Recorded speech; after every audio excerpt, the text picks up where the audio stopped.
Hello, me fixing everything, and today I'm going to show you how to test the alternator that is fitted to a C class, CLC, CLK, E class and SLK even. Something that is good to know before we start: you don't need to remove the alternator from the vehicle, you just need to disconnect the battery and the positive cable and the connector here on the side, I'll show you in a second. And you need a multimeter, nice with automatic range. Okay, now you can see that the alternator is moving. That's good, it's not blocked, because it happens. Sometimes the alternator gets stuck, mechanical problem. Now we'll test the electrics.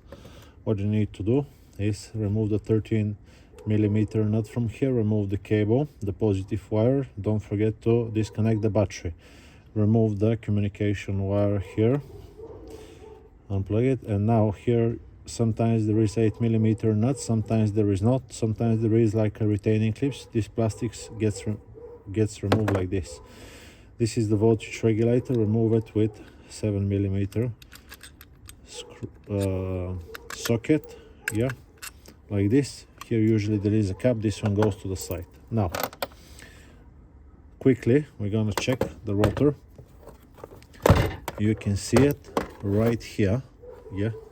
Usually you can see this when you look in your engine bay if you don't remove it.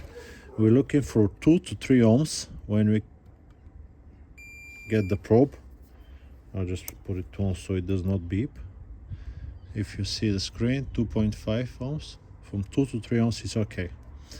Now it doesn't matter if it's this side, yeah, or the other side. So polarity is not a problem, it's just like a big wire. What we also need to check if there is continuity between the slip rings and the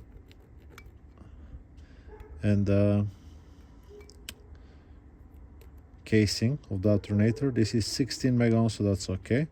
And now we'll check the other side.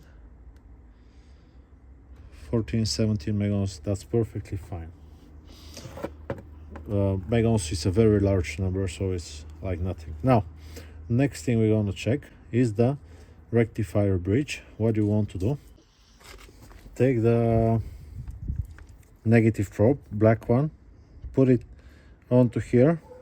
That's the post for the big red wires for the positive terminal, and touch here. Okay, this will check the diodes. We're looking for 0.5, 0.45, it's okay. 4.5 is okay. 4.5 is okay. So that's the first three. You can take the opposite and see that they don't go back. Nothing, nothing, nothing. If it beeps, it's a problem, and it's showing like a 0, 0. Now what you're gonna do is take the positive, yeah, put it here and touch it onto this side. Can you see these three? 1, 2, and the third one. So this means the rectifier bridge is perfectly fine. You can take it again, black one, open, open, open, nothing. Good, so the rectifier bridge is okay. Next thing we're gonna check is the stator winding. We want to go on the side of them and hear them beep. But most importantly, we want to get on one of them, yeah, put the other one here and see nothing. If you hear beeping, it's going in the bin, yeah.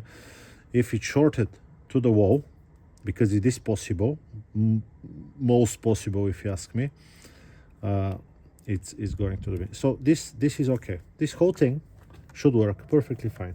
Now you still might not have voltage coming and not charging. The last culprit will be this one. What you can do, which is not testing the alternator, but you can check the voltage that comes to the cable when the ignition is on. If you have 8 volts, it's definitely the voltage regulator. Unfortunately, other than the brushes, you can see these brushes are brand new. Other than the brushes, you can't check, you cannot check this voltage regulator with just a multimeter. You need a bench power supply, you need a special communicating device, because some of them are different protocols. Some will be expect a signal from the computer, some of them will expect a voltage between 12 and 14.8 volts and whatnot, but there is a chip inside.